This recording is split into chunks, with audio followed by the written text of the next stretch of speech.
Thanks for coming. So I'm gonna basically just kind of go through chronologically, like my from childhood up until now. Basically, I'm gonna skim a bunch of stuff, but I'll go through chronologically the last 29 years, basically. So I most art kids have a very similar childhood. They're drawn to art naturally, or music, or something to do with like more creative fields, and they might usually be kind of like more struggling with academic type classes. So similar thing with me. I was pretty much only interested in doing art. I didn't read very well until like grade 3 or 4. Like I was super late in reading, super late in like math, except for geometry. I was good at that, but that's because it's like art related. so, um, so yeah, typical like art kid childhood, with the, focusing on just the arts and nothing else basically. I did like science, but I still didn't do very well with that either. I have my notes on another computer over here, so I'm going to be kind of glancing over there just to keep this moving. So another big part of my childhood that kind of like shaped who I am today was my mom's, the way she kind of like was always doing a project. She was always keeping herself busy. She was, cooking, cleaning, everything. Like she would do reeves, she would do all these arts and crafts. She would always help us with projects and everything like that. And she kind of instilled the fact that like the presentation of something like can really like even if it's not like the strongest project, like the presentation of it can like kind of persuade people into a better mark. Like it was kind of like use your art in like other ways to help with your science fair project by having like a really amazing presentation, but it's like might not be the most scientific art project, but at least you had like the beautiful science fair project, right? So she kind of like taught me that like presentation is like everything, right? So she was like doing stencils with the Martha Stewart kind of like home decor pre-made stencils that you buy. She would do that like all over the house, like around the border of the ceiling and around the wall and stuff like that. So I think that's probably where like my stencil interest probably came from.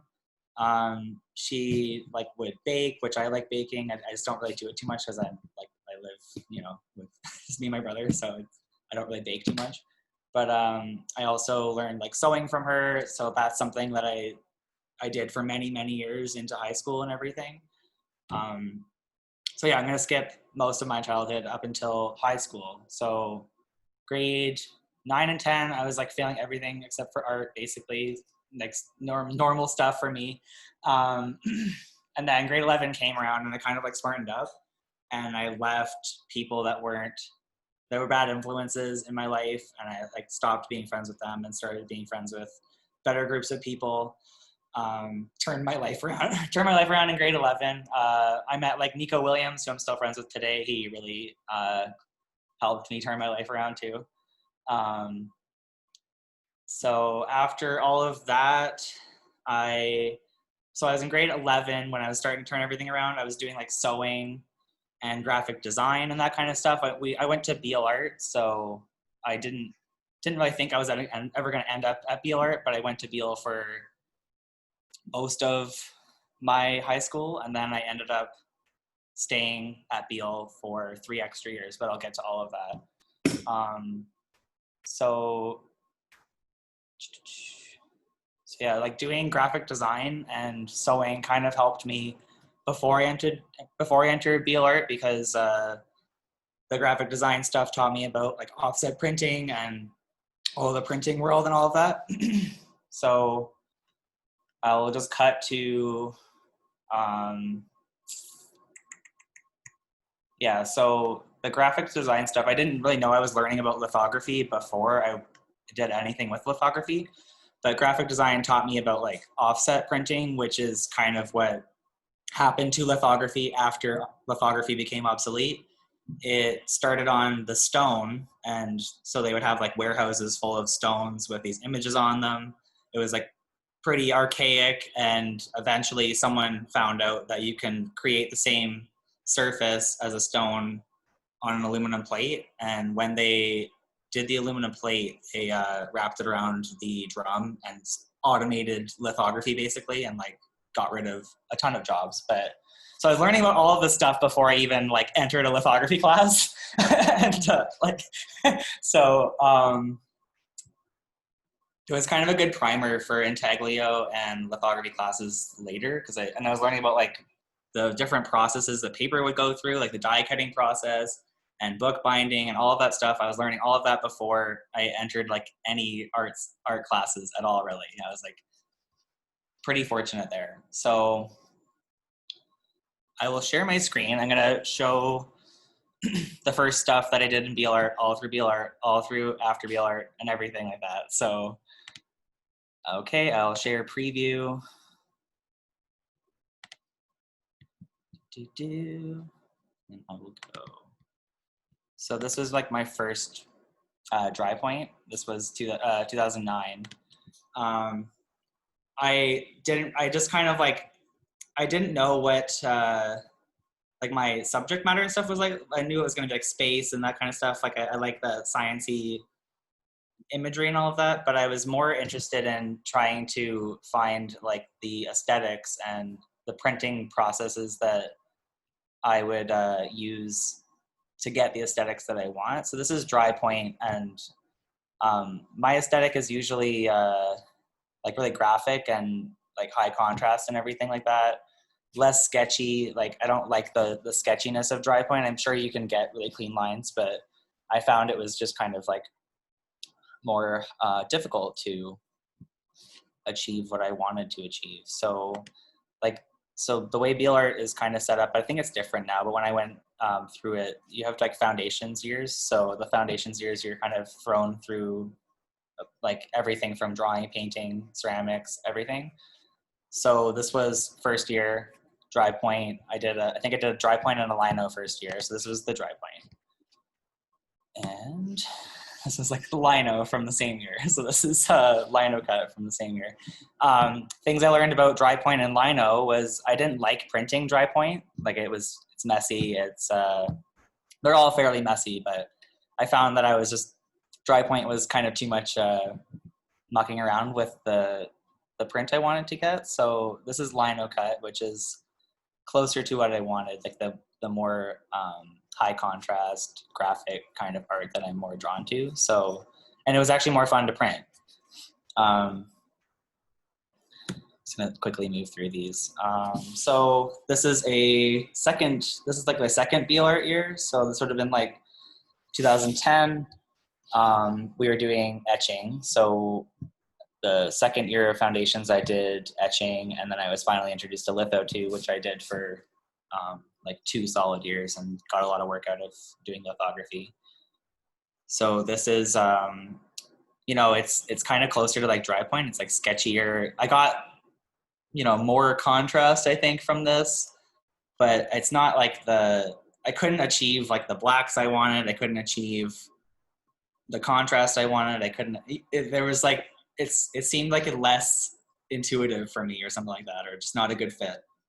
So I still like this image, but I like the moon and everything like that. Like I almost want to crop it, but so yeah, things you learn from doing printmaking. It's kind of like changes your style as you go. You kind of find out like what you don't like, and that pushes you in the direction of things you do like. So I was able to just try all these different things, figure out what was not working for me, figure out what's closely working for me, and etching it's like highly toxic. So is lithography though, but that's something that I kind of think about too for long-term practices. Is like, is it toxic? Is it like, can I do this in my house? Kind of all these things like after you leave the studio. Like, is it gonna hurt you in the long run, or can you only do it in the winter, or only do it in the summer and you can't spray paint outside? Like things like that. There's like all these things you have to think about when you're printmaking, or if you don't have like a studio to go to.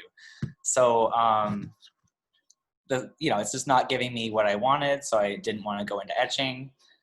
And so I ended up doing a litho. This is my first litho, 2010. I still kind of like one trick pony kind of like use this sky and house combo. You'll see this frequently with my art. I think it's probably taken from the Rene Magritte painting. It's like the daytime sky with the nighttime house. It's in French. I can't remember the name of it. It's like right here. Empire de Lumières. Yeah, terrible. So that one, Rene Magritte is he's a like 1920s artist, a surrealist artist. And my mom would always have Rene Magritte and Salvador Dali calendars in our kitchen, like for most of my childhood. So I've been seeing like Salvador Dali and Rene Magritte paintings like forever. So I think that kind of that composition of the sky and the house and like the contrast is kind of just burned in my head. So I think that's where that came from. And this piece kind of became like really important because I was so like it's kind of going to get technical, but basically the meteorite kind of like meteor shower pattern, I used gum arabic, and like gum arabic is usually used for the border, and it's used in the etching process of when you etch a stone. This is getting all technical. Anyway, I used something that was like usually used for etching, and I kind of drew with it. So that's how I got those white, the white pattern. And then that kind of like opened up, it like made it almost look like woodcut, or you know, it gave me like kind of another angle to work with the negative and the positive. So I was able to, you know, draw with the black with like a greasy crayon, and then I was able to draw with the gum arabic, the white areas. It's not very complicated. Basically, what I did in the sky carries through to now, basically. So like learning different techniques along the way, like you don't realize that how much that'll like push you into the next, like your next piece and like into the future, basically. So this is kind of like pinnacle piece. Like I didn't really know at all when I was making it that I was going to be making stuff like this for pretty much ever. But yeah, so really important. Yeah, technical jargon. All right, I'm going to move on to in between foundations and specials. So specials is like where you do art all day at Beal. You used to be able to do multiple specials years after you graduate. Now I think you can only do one. But I was able to do two. And the first specials year, I almost didn't get into because I was not doing too well in foundations due to external like life stuff. I wasn't performing well in school. I was doing well in like printmaking and stuff, but not well in all of my classes. So they were hesitant to let me do specials, but I ended up getting into specials. So during the summer, in between specials and foundations, I kind of like buckled down and I learned about, like I already knew about sighting, like when you're drawing, but I really tried to teach myself like really well with sighting. So I'll go into sighting. These are just like rough sketches. I use them for future stuff, but I basically sat in front of houses and you do the, you know, your arm is fully extended and you have a pencil and you measure the house or whatever you're drawing with your pencil. And Miss Brighton, she sadly passed away this year, but she taught all of us she taught us pretty well how to do sighting. That summer I went on to do like 9 different Victorian houses.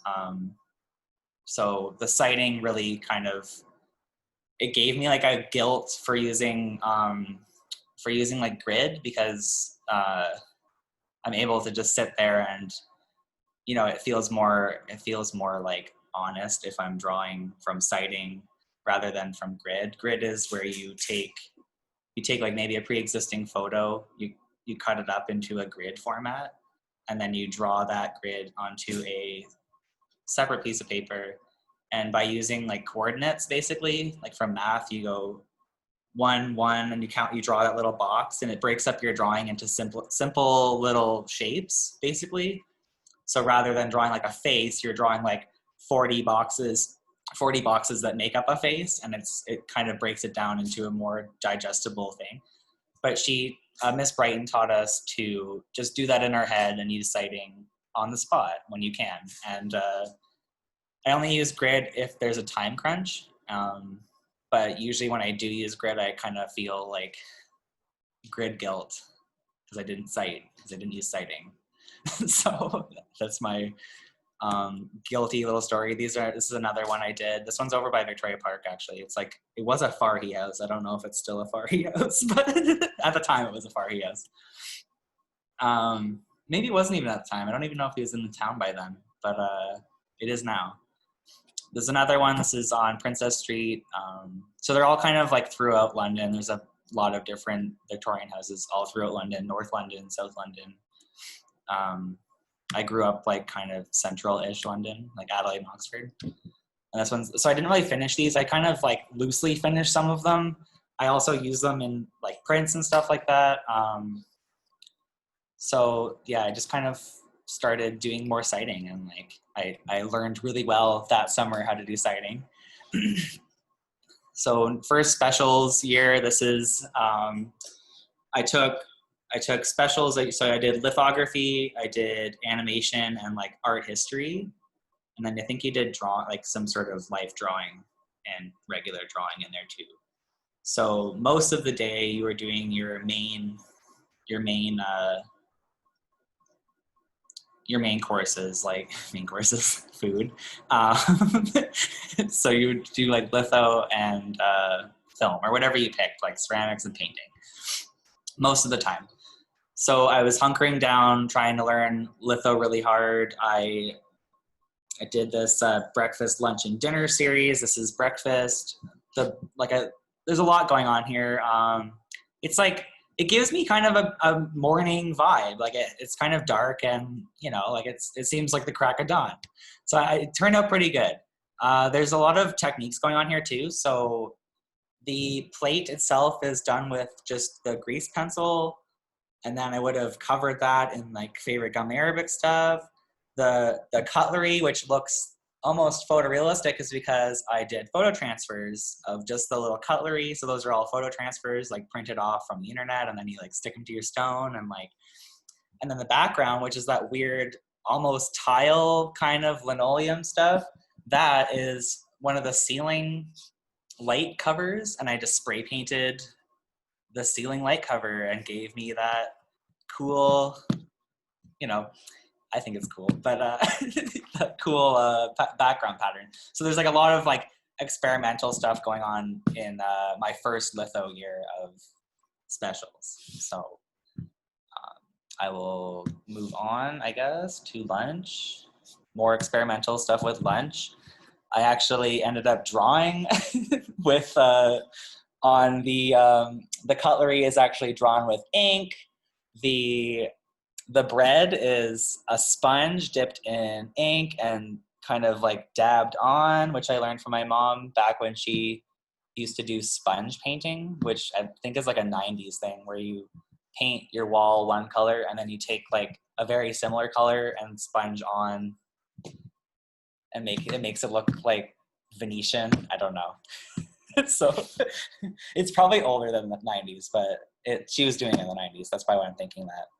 Oh, in the background, where it's that checker kind of, the checker pattern, it ended up being like all black. Like I pretty much ruined it and I didn't know how to fix it. But with litho, you can just like kind of scratch off the ink from your stone using an X-Acto knife, because it's like this thick, so you can kind of dig right into it. If you made a mistake, you can just kind of scratch right off. So all of the lines that break up all the squares in the background are all scratched off with an X-Acto knife. But this is like experimental stuff.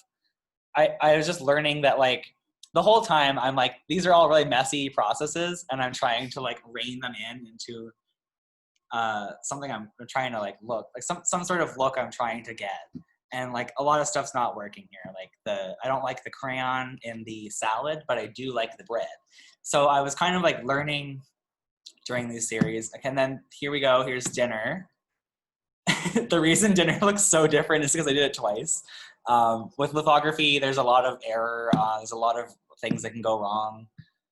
With the first dinner that I drew, it just kind of went all black. Like the whole thing just went really black. I couldn't even see what was going on. So I had to like redraw it. And the background, there's more experimental stuff going on here too. The background, the wood pattern is actually inked up wood that I pressed into my stone. I thought it was so cool. And I thought like no one ever thought of this. And like, I was just, you know, really just being a trailblazer in lithography. So yeah, it's mostly crayon too. I don't really like crayon too much. The reason like lithography took off so much was that you could replicate your images, but it also had this high fidelity of the crayon. Like you could get like all the little shapes that a crayon makes. So you can get all those little things, and it replicates it, and it looks pretty much the same as you drew it if you etch it properly. Which is usually what goes wrong, is if you etch it wrong. But so if you etch it properly, you can get all these like high tonal values and like crayon quality. But like the whole time I'm like running away from crayon look. So like I'm like using lithography, but I'm like not even really liking what I'm getting. so some of it I like, some of it I don't, right? Here, this is where I think this is the first time I just used gum arabic to draw. So this is just like freehand. Like the church is huge compared to the houses. It's just kind of like freehand for fun that I did, but I was mostly just testing this idea of just using gum arabic, which is the stuff that you etch with. So I was basically like etching the stone as I was drawing, and all the white is my drawing. So all the brush strokes around the edge, like making the border all choppy like that, that's like all me draw. Like that's, instead of black going up, that's white coming down, if that makes sense. And then when you're done drawing all the white, then you take a roller covered in black ink and you just cover the whole thing, and your drawing is underneath there, and the gum arabic is etching. So you work kind of backwards, right? This piece is actually inspired by a Tropicana commercial. They had some weird Tropicana commercial where they had this fake sun put up in the Arctic to like mimic the sun and sell orange juice to people who don't have the sun in the Arctic or something. It was, I don't know, this is like 10 years ago. Anyway, that's what this is based off of. Okay, so here we go. This is so with lithography, we were going through different ways of making images just to get us used to you know, all the different possibilities with lithography. So this is a 3-color reduction lithograph. So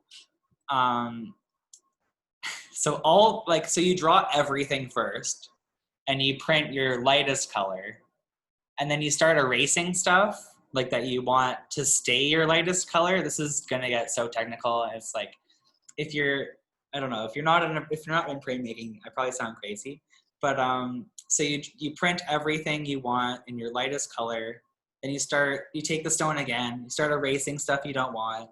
You pick a different color, and then you line it up again with your first print on top, and then you take it back. If you take your stone back, you start erasing stuff again, and then you print one last layer, which would be your darkest color.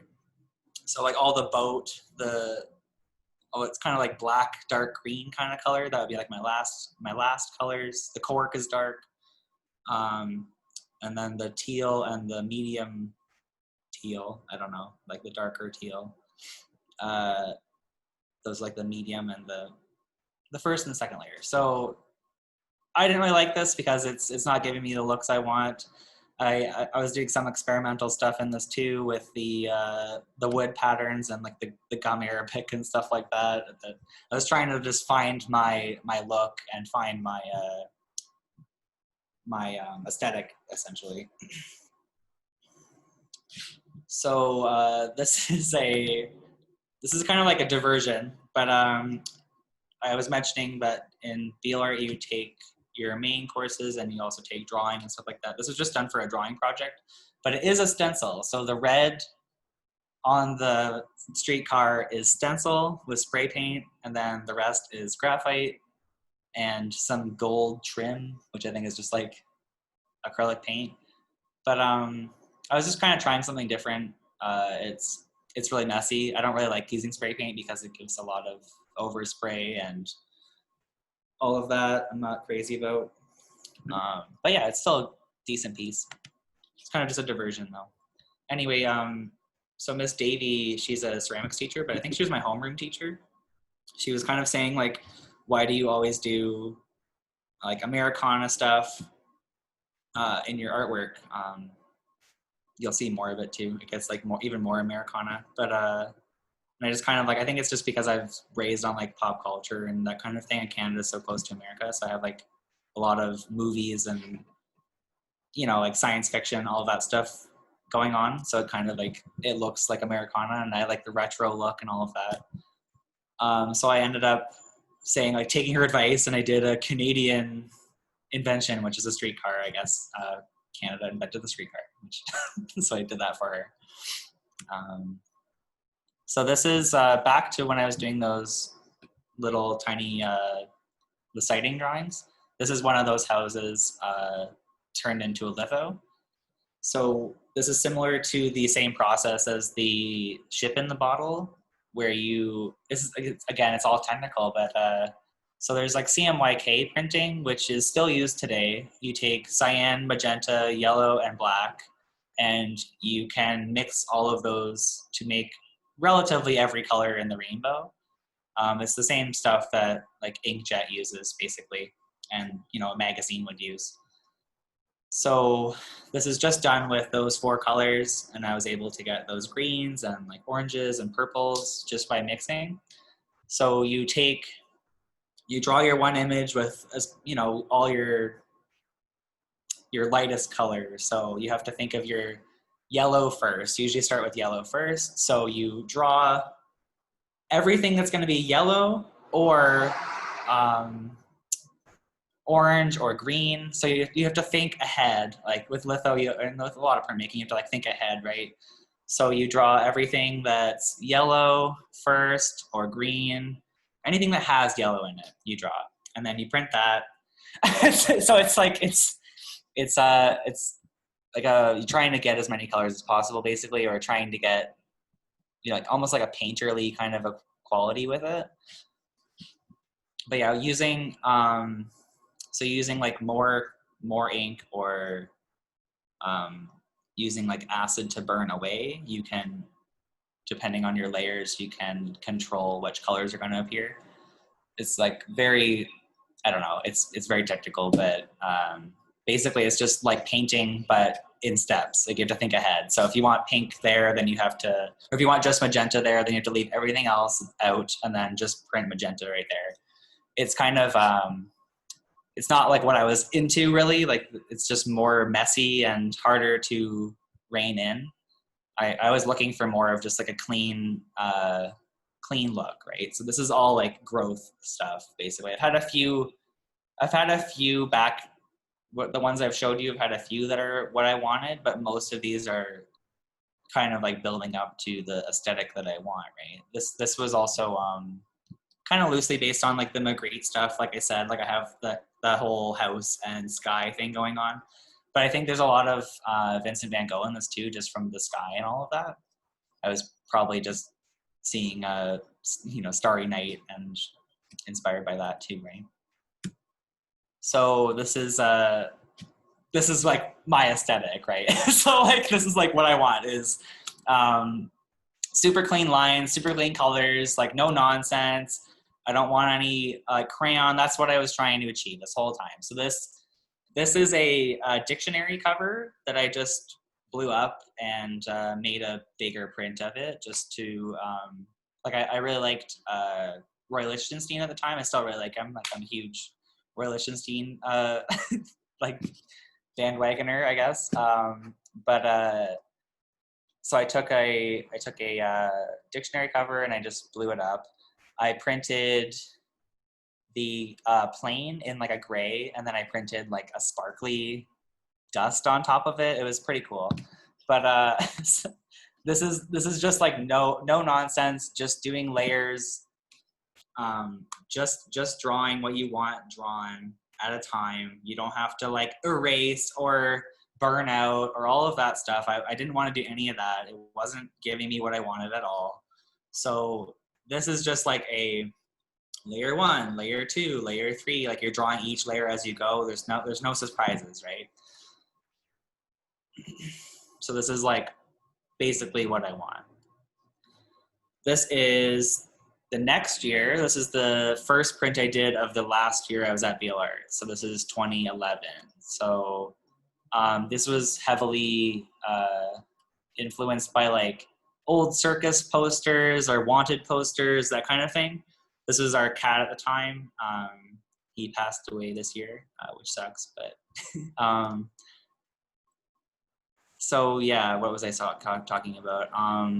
This is a lot of stencil work on the stone, like directly onto the stone. So I cut pretty much all of this in stencils and then like spray painted it directly onto the stone. I was still trying to like hold on to stencils and spray paint because I thought they were so cool, and like I wanted to just wanted to hold on to it.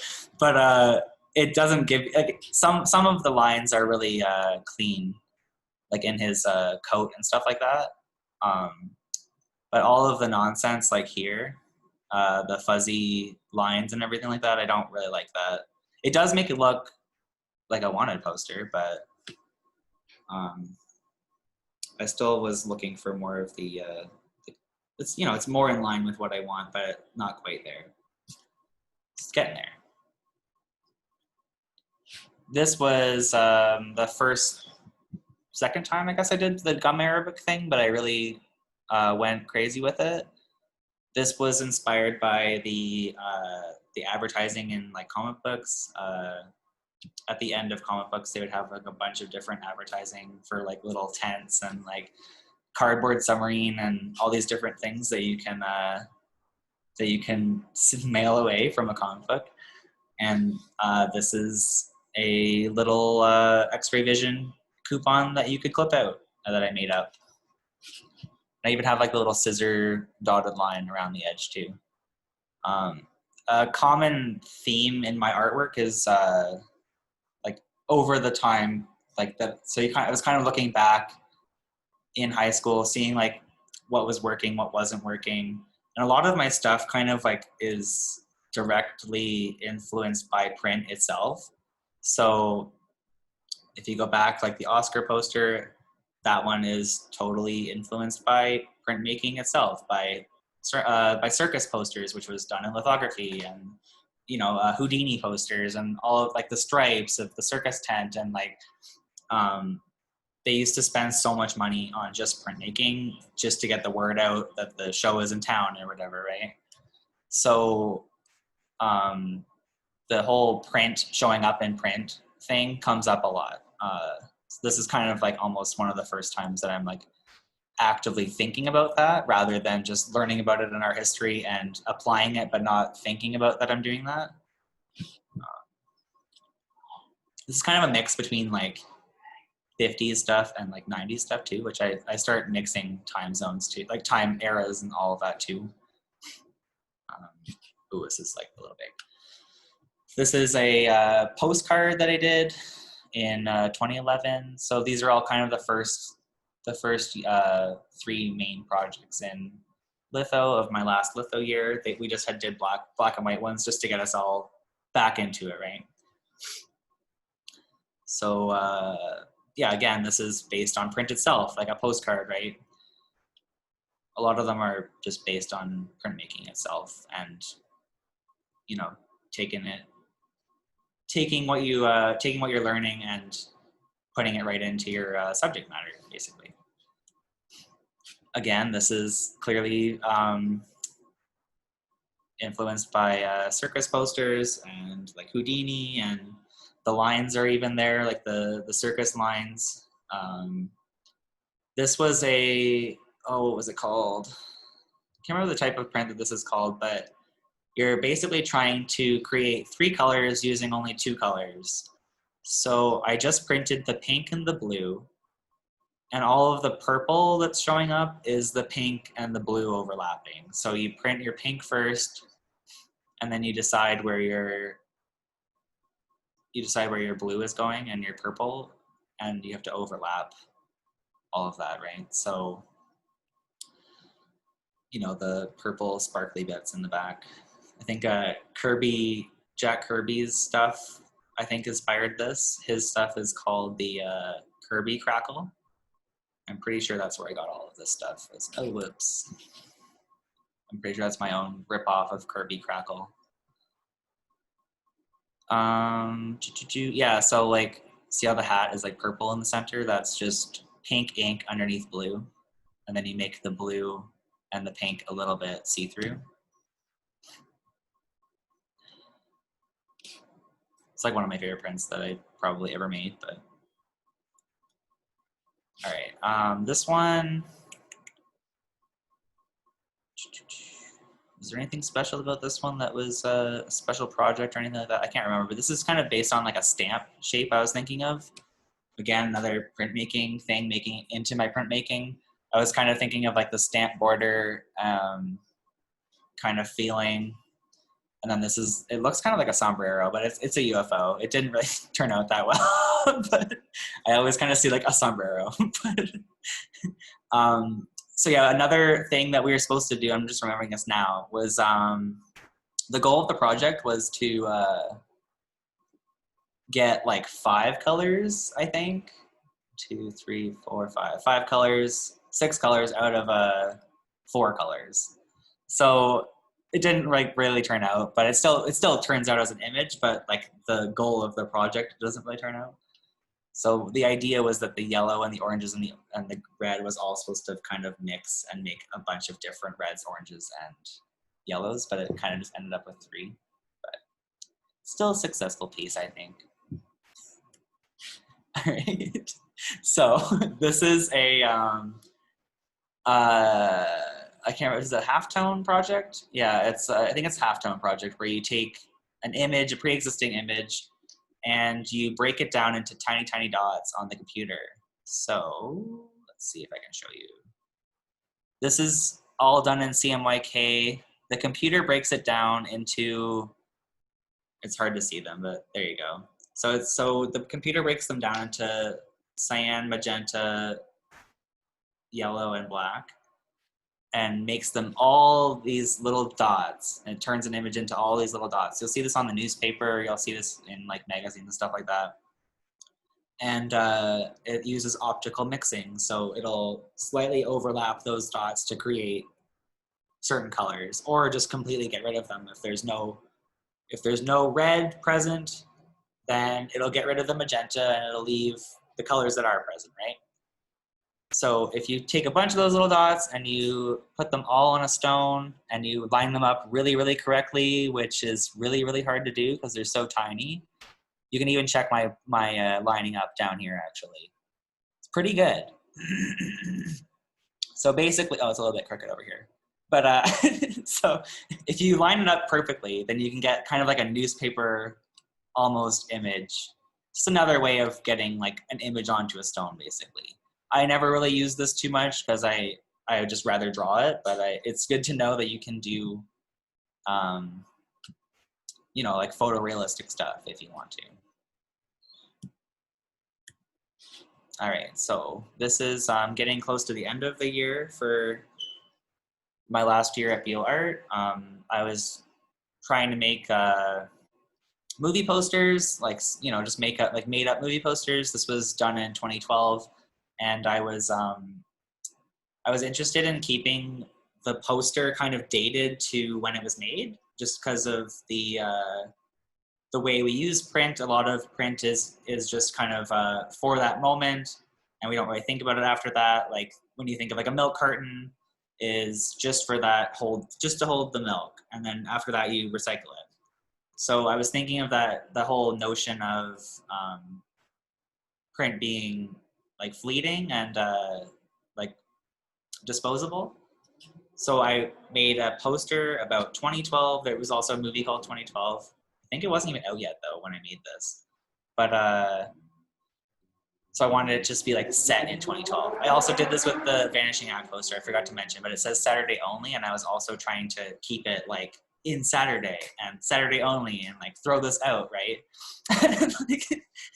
So this is pairing to the 2012 poster.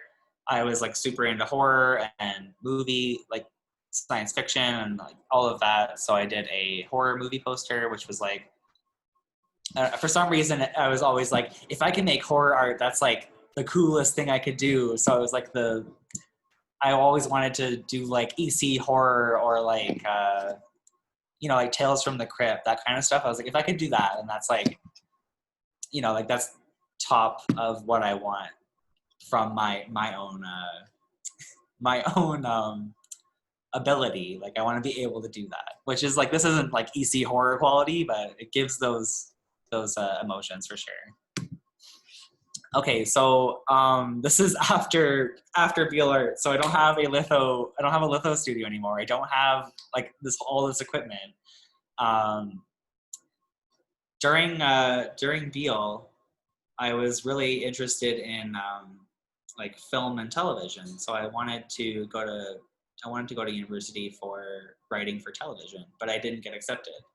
And I ended up just kind of like falling into a dark place for a couple of years. I was making something, like I was making some art, but it wasn't like litho, and I wasn't producing all this stuff in 1 year. And like my momentum slowed way down because I didn't have my studio anymore. So I had to kind of pivot.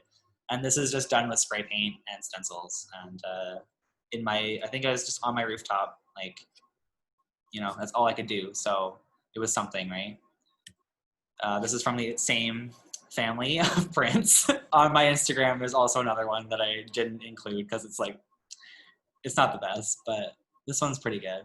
I was actually able to get pretty clean lines too, which I guess my stencil and my can control somehow became better along the lines. But yeah, so this is like my aesthetic, I'm finally finding my style, my aesthetic.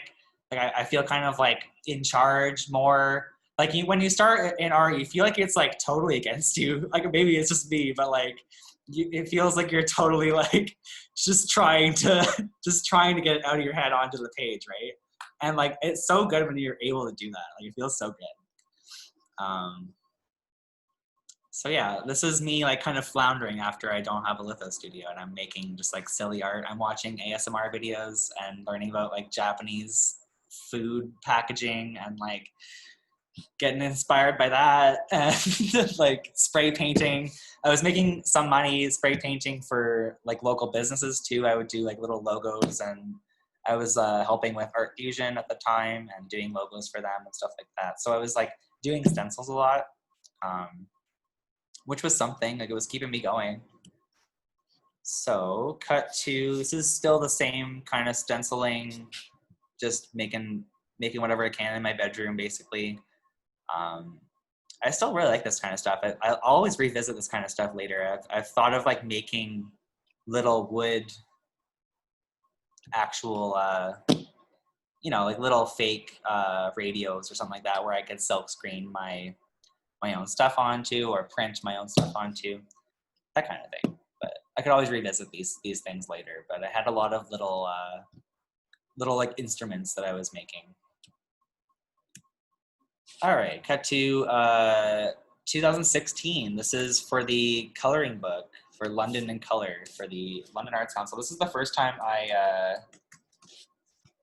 worked with the London Arts Council. I work with them like every once in a while. It's pretty cool. I always love working with them. So this was the corner of Wellington and Dundas. It's the Alan Taylor building. I can't really remember the name of it. It's right on the corner. It's the new London Arts Council building. And Tourism London, I think, is still in there too. And yeah, so this was done with grid. This is where I was kind of talking with grid guilt. And I only had 3 weeks to do 2 drawings like this. So I was kind of like trying to do sighting, and then I was like looking at the time and I was like, oh, okay, like 2 days have already gone by and like not very far along. So I scrapped like the sighting idea, and then I did grid, which was a lot faster. And I feel like I was able to just kind of like make it quicker, and it's more technical for sure. Like when you do sighting, it kind of gets more of a like a distorted feel, but when you use grid, it's very technical and like dead on. So the top part, this was kind of me experimenting with ways to do the same look that I was doing on the stone with the gum Arabic. So I was using drawing fluid, which is for watercolor, and it's like blue. So you draw on this, like, it's kind of like latex, like liquid latex or something. And you draw where you want to keep white. So all the little confetti things in the air were drawn with the blue paste. And then I was putting India ink over that. And then you erase all your little blue confetti things, exposing the white paper underneath.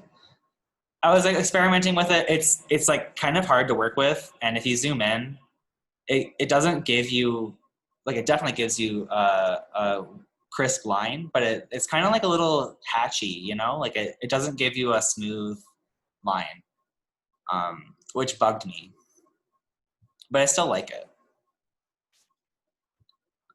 So this one is part of that too. Again, I was kind of messing around with the drawing fluid, trying to get that same feel from my lithographs, which I think I found a workaround now. So this is also done with grid.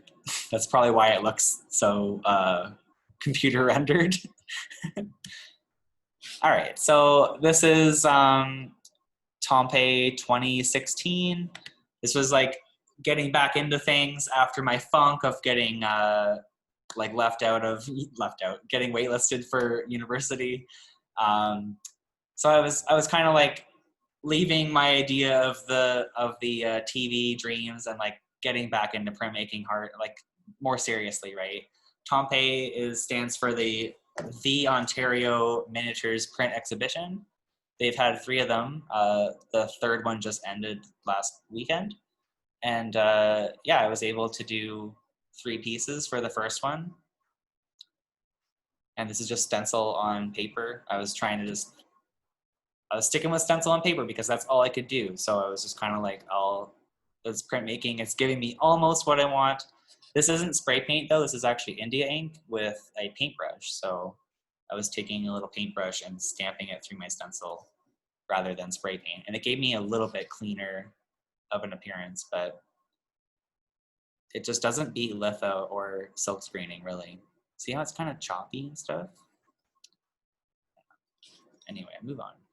All right, so this is 2017. This is me and Nico. I'm in the back. This is first day of Good Sport cleanup. We're cleaning up the basement, which was where my old studio was. There's so much stuff in there. Like, I can't even believe we did this. So Good Sport, Shannon, I think Shannon mentioned it.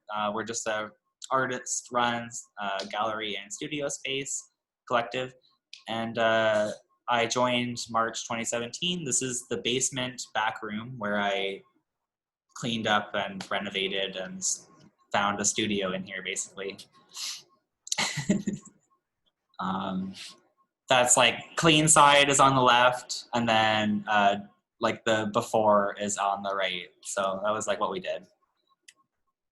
It's my pegboard. We put a window in. There was like, it was already cut out for a window. It was just covered in board. So we put an actual window in. Shower curtain for my washout. I started doing silk screening. This is the whole reason I built the studio and joined Good Sport, was I wanted to take on silk screening. It was similar enough to the look that I was getting from lithography. So, and it's a commercial process. It kind of seemed like it jived well with what I was looking for. So I started building my silk screening studio in here. This is just a washout tub with a shower curtain, so you can wash out your screens and not get it all over everything. That's just my drying racks and my light table. This is where I print. I have the same table in the new Good Sport, so I brought that with me. That's just my exposure table for silk screening. So with silk screening, it's kind of like photo, where you can expose a screen using the light, and it burns your image into the screen. I don't know how technical to get with all of this, because some of you aren't printmakers, some of you are printmakers. So it's basically like making instead of a negative with a photo, you make a negative on a screen, and that way your ink can still go through what you want to keep, like your image area. So you're making a stencil, a reverse stencil of what you're printing. Yeah, I just didn't want to, I wanted to like leave out as much of that as possible, because I didn't know where everyone's coming from, right?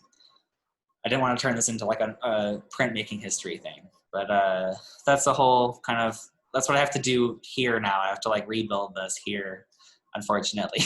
But so I brought everything with me to do it, but that's kind of the setup I had. I would do all my drawing over here, and then I would print here. Sometimes I drew here too on the light table where I'm positioning stuff. Washout tub was over there. Yeah, that kind of thing.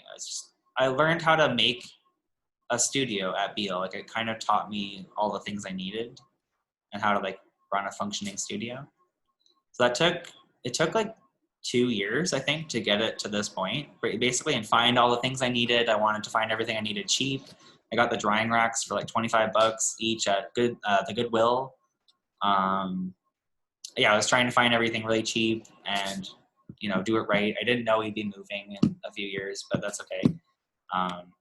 So yeah, this is Tom Pate 2017, and still doing that stencil on paper stuff, because I still don't have my silk screening studio set up, and I'm still probably in the basement, like sanding away. So this is for Tom Pate again. I did plant cell, animal cell, and a microscope. And this is just acrylic paint. It's just like, I think it's just Liquitex on paper with a stencil and Martha Stewart stenciling brush. And I was able to get pretty clean lines.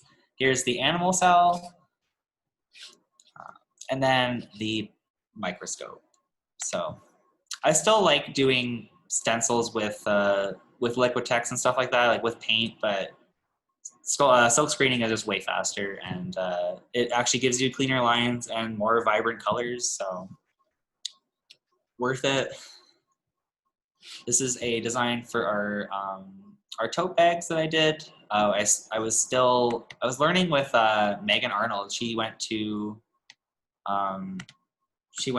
Western, I think, for art, and she was teaching me a lot about silk screening, because I still haven't set all of it up yet.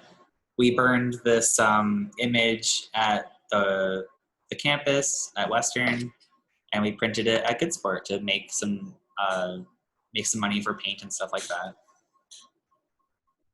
Oh, and I think I was still using that gum, the drawing fluid stuff. See how it's just it's not as good as the gum Arabic. I was using the drawing fluid here, and it just doesn't work as well. I was really picky with like my final product, right? Like that whole I don't know.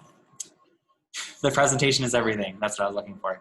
So this is just a boring technical thing. This is just showing that I was like learning how to silk screen. This is just how to burn your screen. It's by the Anthem Printing Company. You can follow them on Instagram, Facebook. I think they even do videos on YouTube too. So yeah, you just burn for different times, and you can make different, you find out like how to calibrate your exposure times. It's the same kind of thing as photo, right? And this was the first silk screen I did, which was done in my old studio. So the way that we achieved, like I'm saying we, because me and Shannon cut this, we cut the, we added the house on top of the background, because I was having such a hard time with the drawing fluid method that I drew the lightning bolts and stuff. I drew the lightning bolts in black on white paper. Okay, oh my God. Okay. So I drew the lightning bolts on black with white paper, and then like Shannon helped me invert it on the computer, which gives me a much cleaner line because I was drawing with India ink, which is much more, predictable than drawing fluid. So that's, my lines are super crisp. I'm super happy. I kind of mad because I have to use the computer to get the look I want, unfortunately, unless I'm using lithography. But it feels like I pretty much have to use a computer sometimes to get the look I want. This is like, what I want, basically. This was me trying to use the drawing fluid. This is a good way to see, that's all the drawing fluid underneath. And then that's the black ink on top. It just wasn't working. You can even see the blue here on the tower. But yeah, just basically, I drew this on vellum, and the drawing fluid and the vellum were not mixing, and it was just making a big mess. So I had to change plans, basically. Where is this all heading? Okay, so my work today, this is like last year, October. It's kind of an amalgamation of all my things that I learned. Shannon helped me a ton with this thing. She helped me lay out like the words and everything like that here, I'll show you the flat version of it. Here's the flat version. We spent lots of time putting this all together. Basically means that I'm gonna have to go back to learning how to do graphic design, which I'm like, it's been a long time, so I have to learn again, basically. But it's just hard to like know that I have to pretty much use a computer to get the look I want, but that's okay because I'm trying to get an automated look. So it's really hard to do that with your hands, right? And especially with fonts and stuff like that. Like I like doing hand lettering for some of it, and that was a font. I like doing some hand lettering. It just depends on the piece. When it's like a nutritional fact, I wouldn't really want to do a handwritten nutritional fact. I think that would just look kind of messy. But I like mixing the two within reason. But all right, so why I print, like it just kind of came out this way that I started printing things that are based off of the disposable printing, and going back to just the quality. And litho used to be used for all sorts of things, and this is silk screening, but I kind of mix all my printmaking knowledge together and create stuff. So I wanted to use some of my die cast knowledge. I just need like the shapes and the nets and the cutting out, all of that. I wanted to use like the folding knowledge that I had from printmaking, from bookbinding, and from like all of that commercial processes and stuff like that. It's just like kind of amalgamation of all of that knowledge coming to this. So, and then I'm doing another, like right now I'm printing this. After, I'll do this next week probably. I'll be printing the panic powder box, which if you follow me on Instagram, you can see little behind the scenes things of that. So I just thought I'd show you a little behind the scenes thing of what I'm working on right now. And this was designed before COVID, but I had to pause and, Good Sport moved. A lot of stuff happened during COVID. So I'm finally picking up this project again. All right, I'm gonna stop sharing screen. I think that's it of all the slides I have to show you. So do we have any questions in the chat, or should I just open it up to? So stop sharing your screen. Do you know how to, oh, here it is, stop share. There you go. So we'll switch back to see each other. Great. There are no questions in the chat. Does anyone have any questions for Zane now? You can put your hand up, unmute yourself. It's totally fine. Monica asks, will the panic box powder pattern be assembled into a box? Yes. It's kind of like it looks sort of like a, my idea was sort of to make it like a baking soda sort of box. So it'll look kind of like that. This was also, it kind of came off of the milk carton. So it's just more of the products. I'm more interested in like doing more of the products kind of thing. So it's just like a continuation of the milk carton. And yeah. Awesome. Well, did you just figure, this is my question, I guess. Did you just figure out how to make those boxes like on your own? Did you Google it? Like, I took a milk carton. I just like flattened it and then I traced it. And so it kind of goes back to like math and stuff like that. So if you remember nets, it's like if you take a cube and like break it down, it's into 6 sides. It's kind of that stuff. And then with when you're doing like those kind of folds, like you have to leave little spaces, so there's like some give for the fold, and you kind of like learn all of those little things when you're making it. Like, oh, it's not folding properly, so you have to like kind of like leave a little space, and it's actually like a lot of or if you fold it like just wrong in one way, it'll like buckle in another way. So it's kind of weird when you're making them, but I learned a lot about like just making a little box just by making one, but I pretty much just like separated it out, flattened it out, and traced it. awesome. Thanks, Zane. Any other questions from anybody else?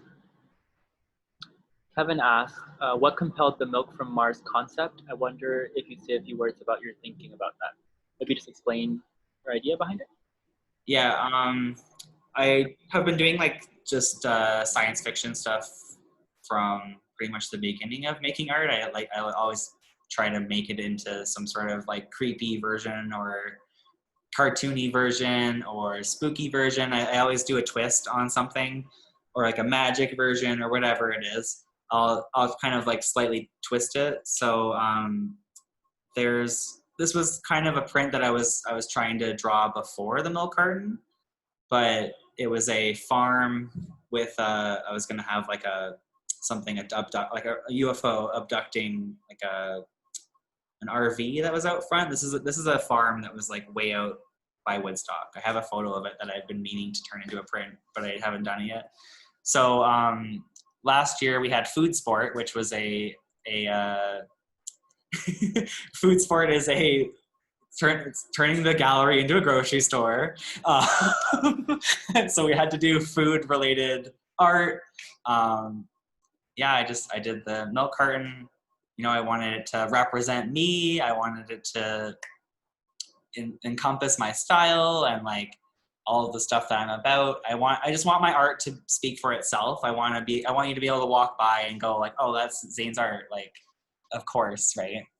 So that's what I'm aiming for, right? It's just like the recognition and I'm aiming for like the presentation. Like I want my presentation to speak for itself, and yeah. Long-winded answers. No, that's good. Thank you. Any other questions from anybody else? All good. Okay. Well, you guys can always probably send Zane a DM on Instagram. Zane Pate Art, I believe, is your Instagram account. Yeah. If you guys want to see more of his work through there, you can also send him a message. Yeah, like I said on there, or see more of his work. Yeah. So we want to thank everyone for coming. Shannon's going to say a few words real quick. Yep, we just wanted to thank everyone for coming and thank Zane for doing his talk. And we also want to acknowledge and thank the Ontario Arts Council, who is funding this project of Good Talks. Awesome. Thank you, everyone. Thanks, everyone. Have a great night. Thanks.